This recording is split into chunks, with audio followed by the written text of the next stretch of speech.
আশুলিয়ার শাহ সুফি খাজা বাবা আলাউদ্দিন শাহ আল চিশতির ৭৩তম ওরস শরীফ উদযাপিত। প্রতিনিধি মোহাম্মদ নাসিম খান জানান, সাভারের আশুলিয়া থানাধীন ভাদাইল দক্ষিণপাড়া এলাকায় অত্যন্ত ভাবগাম্ভীর্যের মধ্য দিয়ে শাহ সুফি খাজা বাবা আলাউদ্দিন শাহ আল চিশতি রাদিয়াল্লাহুর দরবার শরীফের উদ্যোগে ৭৩তম ২ দিনব্যাপী মহাপবিত্র ওরস শরীফ সম্পন্ন হয়েছে।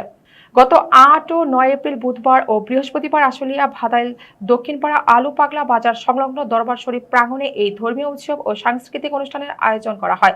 ২ দিনব্যাপী এই ওরস শরীফে মিলাদ মাহফিল, জিকির আসকার এবং আধ্যাত্মিক গানের বিশেষ আয়োজন ছিল। ওরস শরীফ উপলক্ষে আয়োজিত সাংস্কৃতিক অনুষ্ঠানে দেশের স্বনামধন্য বাউল শিল্পীরা সঙ্গীত পরিবেশন করেন। প্রথম রজনীতে পালা গান পরিবেশন করেন বাউল শিল্পী মোহাম্মদ জামাল সরকার এবং বাউল শিল্পী মোহাম্মদ পুতুল দেওয়ান।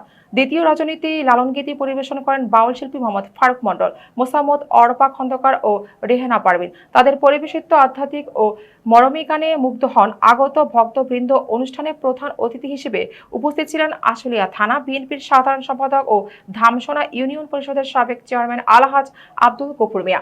বিশেষ অতিথি হিসেবে উপস্থিত ছিলেন আশুলিয়া থানা বিএনপির নেতা ও বিশিষ্ট সমাজসেবক আলহাজ মোহাম্মদ ইদ্রিস আলী মিয়া। অনুষ্ঠানটির সভাপতিত্ব করেন গদিনশীল পীর আলহাজ দেলোয়ার হোসাইন আল চিশতি।